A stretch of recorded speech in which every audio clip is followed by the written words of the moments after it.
Welcome, McAdory Middle School family. I'm Cameron Cooper in the 8th grade. I hope you enjoy our Veterans Day program. I'm Cameron Caldwell, and I'm in 8th grade. I'm going to be reciting the pledge. Attention, salute, pledge. I pledge allegiance to the flag of the United States of America and to the republic for which it stands, one nation, under God, indivisible, with liberty and justice for all. Hi, I am Rashad Longhorn, and I am in 7th grade. Oh, say, can you see by the dawn's early light what so proudly we held at the twilight's last gleaming, whose broad stripes and bright stars through the perilous fight, oh, the ramparts we watched were so gallantly streaming, and the rocket's red glare, the bombs bursting in air, gave proof through the night that our flag was still there. Oh, say does that star-spangled banner yet wave o'er the land of the free and the home of the brave? Hi, I am David Green, and today I'm going to be telling you the meaning of Veterans Day. Veterans Day is a U.S. legal holiday dedicated to American veterans of all wars. And Veterans Day 2020 occurs on Wednesday, November 11th. In 1918, on the 11th hour of the 11th day of the 11th month, an armistice or temporary cessation of hostilities was declared between the Allied nations and Germany in World War I, then known as the Great War. Commemorated in many countries as Armistice Day, the following year, November 11th, became a federal holiday in the United States in 1938. In the aftermath of World War II and the Korean War, Armistice Day became known as Veterans Day. Hi, my name is Nicholas Thomas. I'm in the 8th grade and I attend McAdory Middle School. Today we'll be talking about the Navy, the Marine Corps, and Coast Guard. First, we're going to start off with the Navy. Like the Army, the Navy was officially established by the Continental Congress in 1775. The Navy's primary mission is to maintain and protect U.S. interests at sea. In times of conflict, the Navy helps supplement Air Force air power. Since Navy aircraft carriers can often deploy areas where fixed runways are impossible, an aircraft carrier usually carries about 80 aircrafts, mostly fighters and fighter bombers. The Navy is also primarily responsible for transporting Marines to areas of conflict. The Navy is supported in times of need by the Naval Reserves. However, unlike the Army, the Air Force, there is no Naval National Guard. Now we will be talking about the Marine Corps. And the Marines were officially established on November 10th, 1775 by the Continental Congress to act as a landing force for the United States Navy. In 1798, however, Congress established the Marine Corps as a separate service. While ambitious operations are their primary specialty, in recent years, the Marines have expanded the ground combat operations as well. Now we will be talking about the Coast Guard. The United States Coast Guard, the smallest of the U.S. military branches, was originally established as the Revenue Cutter Service in 1790. In 1915, it was reformed as the United States Coast Guard in peacetime. The Coast Guard is primarily concerned with law enforcement, boating safety, sea rescue, and illegal immigration control. However, the President can transfer part of all the Coast Guard to the Department of the Navy in time of conflict. The Coast Guard consists of ships, boats, aircraft, and shore stations that conduct a variety of missions. It is also supported by the Coast Guard Reserves and the Volunteer Coast Guard Auxiliary in times of need. The Coast Guard is commanded by a 4-star admiral known as the Coast Guard Commandant. The Air Force is the youngest military service. Prior to 1947, the Air Force was a separate corps of the Army.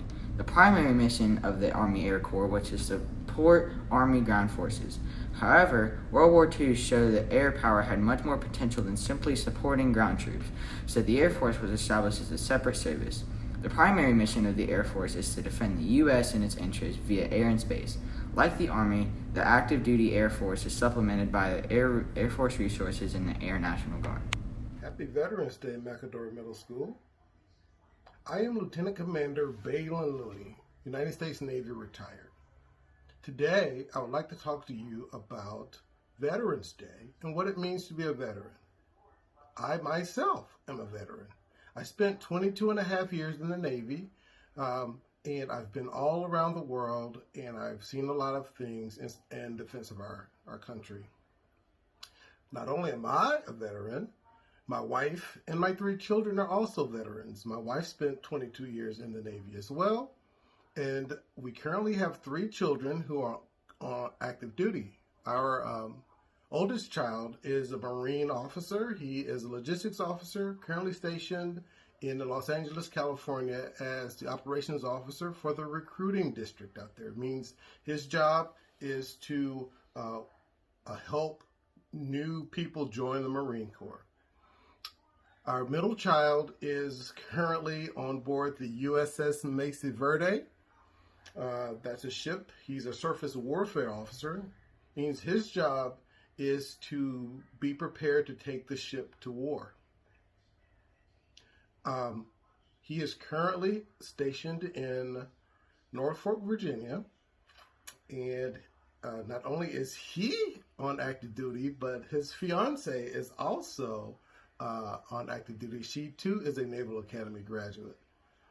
Our youngest child is currently in Charleston, South Carolina, and he's in the process of becoming a nuclear-trained submarine person. So he is learning about the nuclear power plant and what it takes to take a Navy submarine to sea. So let's talk about Veterans Day and why we celebrate, right? So our armed forces, every single day of the year, 365 days of the year, are deployed all the way around the world. We've got Army, Navy, Air Force, Marine, and Coast Guard. We also have the Space Force. The Space Force is new, and they're still basically in the midst of development. But we are deployed worldwide in support of our nation's defense.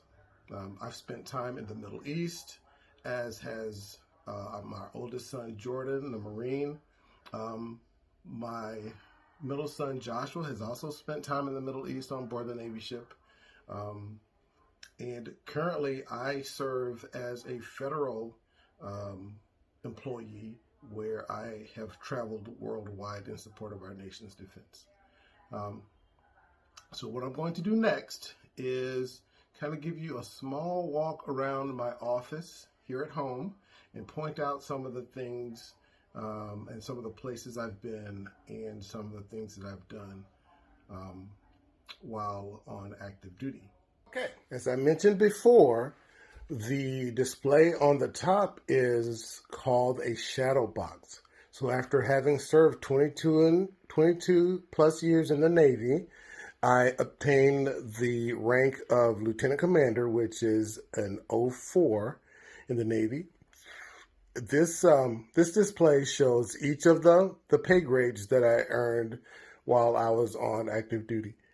And I did the final 12 and a half years of my service as a reserve officer, meaning I was a civilian, but I wore the uniform on weekends, and if I were deployed, I wore the uniform then as well. Below, each of my children that attended the Naval Academy were on the boxing team, and I will make sure that Miss Wright shows you the video of my son boxing in the Navy. So it was pretty, they both had an amazing experience at the Naval Academy, and my oldest son was a 3-time brigade champion, meaning Of the 4,000 students at the Naval Academy, he was he was the very best boxer at 175 pounds. And so there are only like 12 weight classes, and he was that guy 3 times in a row. So it's pretty awesome. As we come over here, you'll see, I got a glare on my lithograph here, but you see the lithograph of the fighter aircraft flying over the Pentagon, and that was on September 11th. This lithograph was commissioned by the Pentagon. They commissioned an artist to draw a display of what the first scene of the F-16 flying over the Pentagon after the building was attacked. If you look very closely, you can see that the lithograph is signed by the pilots that flew over the building that day, and the author wrote me a personal inscription on the lithograph. It's pretty awesome.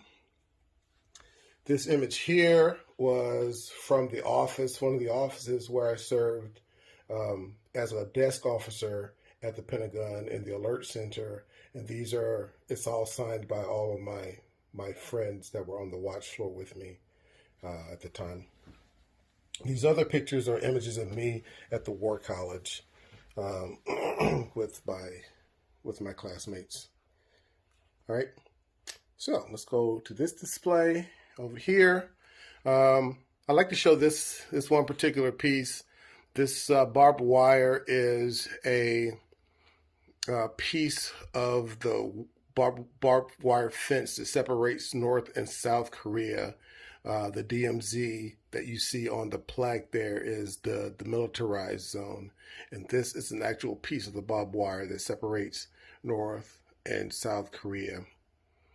Look down here on the shelf. There are other awards and accolades that I received over the years. Hi, my name is Zach Parrish. I'm in 7th grade, and at this time we like to honor and recognize our veterans.